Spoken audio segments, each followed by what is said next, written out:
Hello good afternoon dear students. आज हम इस लेक्चर के अंदर पढ़ेंगे पोटेंशियोमीटर।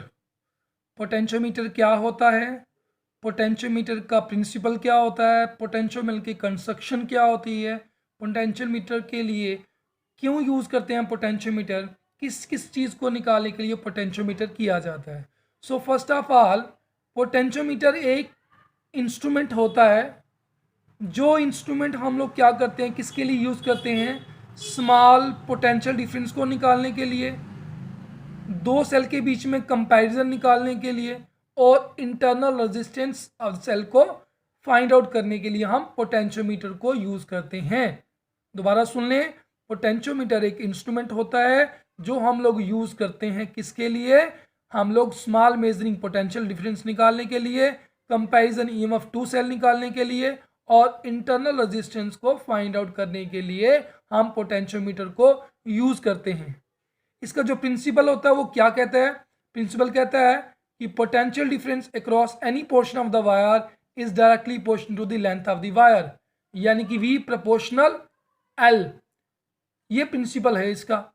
उसके बाद ये कहता है कि कंस्ट्रक्शन किस प्रकार से कर पाएंगे, कंस्ट्रक्शन से हम लोग समझ पाएंगे कि किस तरह से इसको किया जाता है। तो हम इसकी कंस्ट्रक्शन देखते हैं। तो सबसे पहले हमने क्या लिया, एक वुडन बॉक्स लिया। क्या लिया हमने, एक वुडन बॉक्स लिया। वुडन बॉक्स के अंदर जो स्ट्रिप बनी थी उसकी, वो किसकी बनी थी हमारी, वो मैग्नेनियम कांस्टेंट वायर की बनी, या मैग्नेनियम या कांस्टेंट वायर। हमने ऐसा क्यों लिया, हमने कॉपर क्यों नहीं ली, तो हम कहते हैं कि जो मैग्नेनियम या कांस्टेंट वायर है उसकी रेजिस्टिविटी कॉपर से ज़्यादा है, इसीलिए हम यहाँ पे मैग्नेनियम और या कांस्टेंट वायर ले रहे हैं, 1 मीटर रॉड ले रहे हैं वुडन बोर्ड के ऊपर। सो उसके जो एंड पॉइंट है उसके साथ लगा दिया A और B, दोनों वायर, जो वायर थी वो वहाँ शुरू 1 मीटर की, और एक एंड को यहाँ कनेक्ट कर दिया और एक एंड को B के साथ हमने कनेक्ट कर दिया, दोनों कनेक्ट कर दिया। उसके साथ कहता है एक बैटरी, 1 वे की, एमीटर और रियोस्टेट जो था वो हमने कनेक्ट कर दिया A और B के बीच में।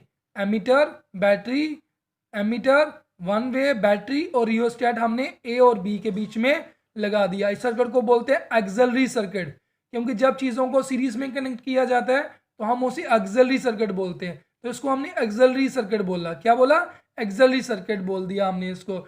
जो पॉजिटिव एंड है वोल्ट मीटर का, ये जो पॉजिटिव एंड है उसको A के साथ कनेक्ट कर दिया, और जो नेगेटिव एंड था उसको हमने जॉकी के साथ कनेक्ट कर दिया, जो फ्री मूव करेगी उसके साथ हमने इसको कनेक्ट कर दिया। ये थी कंस्ट्रक्शन इसकी।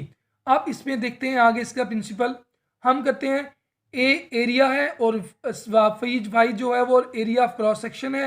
ए एरिया क्रॉस सेक्शन आ गया, और ये आ गई हमारी स्पेसिफिक रेजिस्टेंस बोलते हैं इसको, या रेजिस्टिविटी बोलते हैं मटेरियल की, मैग्नेनियम की, या जो कांस्टेंट वायर हमने ली है उसकी रेजिस्टिविटी। स्पेसिफिक रेजिस्टेंस या रेजिस्टिविटी बोलते हैं। ए आ गया area.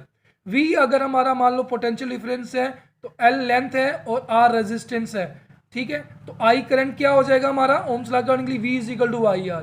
So as we know that resistivity is equal to resistance is equal to resistivity into L by A।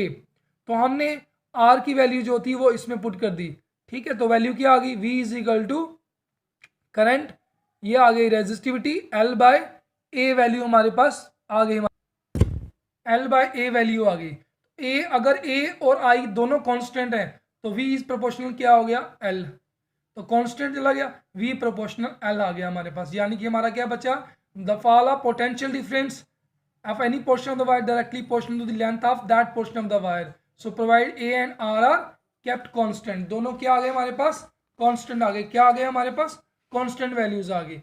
तो ये हमारा प्रिंसिपल भी निकल गया। कंस्ट्रक्शन हमने समझ लिया कि रियोस्टेट, एमीटर, 1 वे की, और हम लगाएंगे A पॉइंट तो B पॉइंट के बीच में, तो हमारा पोटेंशियल डिफरेंस निकलेगा। पोटेंशियल डिफरेंस के लिए एप्लीकेशंस है हमारी पोटेंशियल डिफरेंस निकालने के लिए।